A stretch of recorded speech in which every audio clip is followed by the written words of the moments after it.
Out of the blue corner, wearing silver trunks with red trim, fighting out of Los Angeles by way of Mexico City. He weighed in at 125 1/2 pounds. His record stands at 44 wins, 4 losses, with 33 wins coming by way of knockout. Here is the former IBF World Champion, the 2-time WBC Super Bantamweight Champion of the world, and the future Hall of Famer, introducing El Magnifico Israel Vazquez.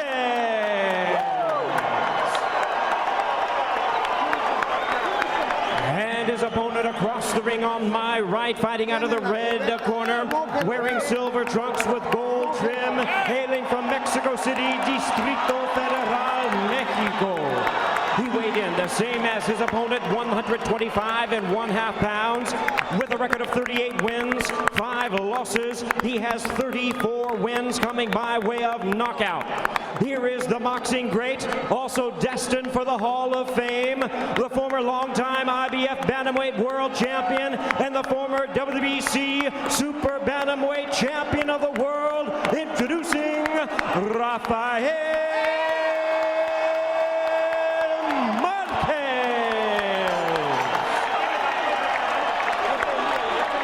Once again, a referee in charge, Rafael Marquez, now to give instructions. Ya recibieron las instrucciones. ¿Sabes qué les pido? Una pelea limpia. You received the instructions in the dressing room. Know what I ask you, a clean fight. Legal punches, golpes legales son de aquí para arriba. Take a good look. Touch gloves, good luck to both of you. Buena suerte los dos.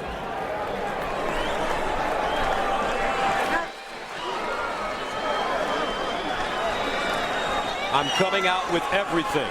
I'll be looking for a knockout, but I'm ready to go 12. Rafael Marquez. No secrets between us. It's going to be a great one once again. Guaranteed. Vazquez. Already in boxing lore. Where do we go from here? Round 1. Big right hand already by Vazquez. Marquez has started faster in every one of the fights than Vazquez. Will that hold true tonight? Well, I was surprised that no one showed up with a belt in the last minute of the WBC. The silver belt, right? Spoken like a fighter. The Vazquez jab, he's trying to get that jab off early, Vazquez. That would be so important for him.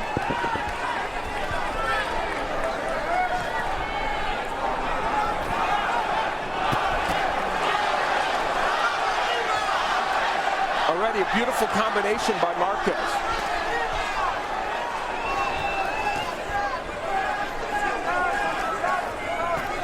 Vazquez told us that he'll know what to do after the first round. He'll know what kind of adjustments to make. No real strategy going into this fight.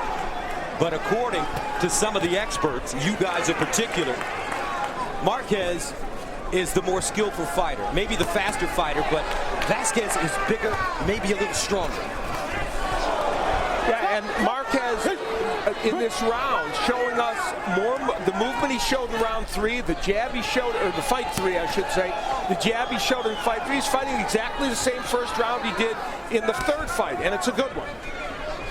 Already some redness on that left eyebrow of Vazquez. Marquez a 2-1 favorite coming into this fight.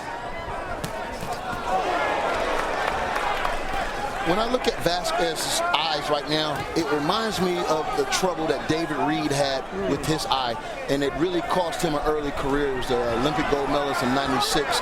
It seems like when Vazquez looks up, he's like he can't get full vision. You can see that the right eye looks like it's wandering a little bit. I hope that doesn't cause him any problems tonight. Well, and with the right hand of Marquez coming so fast, of course, it could. And the caveat to all this is where Vazquez, in every one of these fights, has fought through those cuts and kept going. So that's a key factor as well. It's almost as if, like Marvin Hagler, when he sees his blood, he gets better. Vazquez is really trying to establish his own jab in this round. That's important. Marquez's has been better, but Vazquez has tried.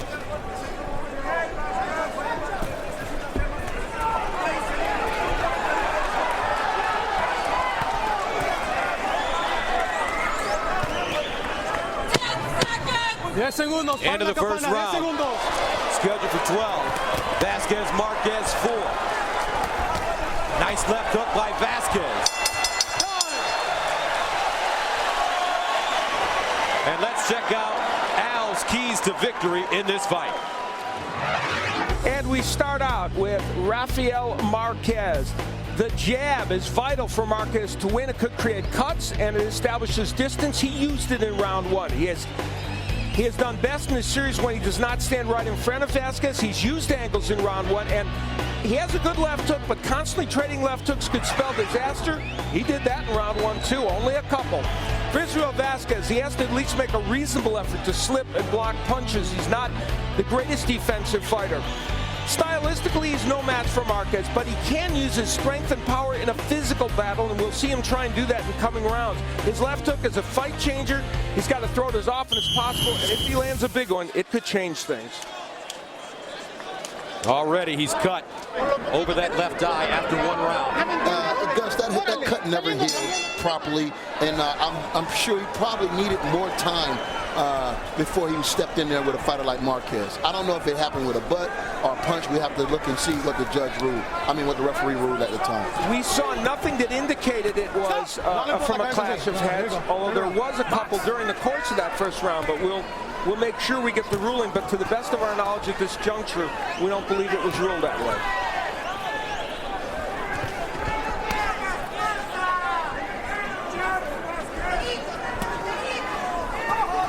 Now, Marquez fighting more on the inside right now. So if he continues to do that, he'll give Vazquez at least a chance to land one of those hooks. Nice right hand by Marquez. Sharp with his punches. Jabs to the body, then up top. Doubles up that jab. He's opening up that eye. Oh, a beautiful left hook again by Marquez as he steps off the line on a pivot. Marquez said that he was definitely looking for a knockout tonight. I mean, with that cut opening, I think that he may be a little bit closer to something like that. Yeah, and the danger, of course, is to engage too much with Vazquez, because he can open up that cut just as well from outside with the jab and a straight right hand without having to go after him, but he's landing some big shots, Marquez. Marquez won the first fight, broke Vazquez's nose. Eventually, Vazquez forced to stop. Second fight, Vazquez comes back, really dominating performance as he stops Marquez. And then in the third fight, they go 12 controversial low blows. A big knockdown in the 12th and final round. And Vazquez wins by the skin of his teeth.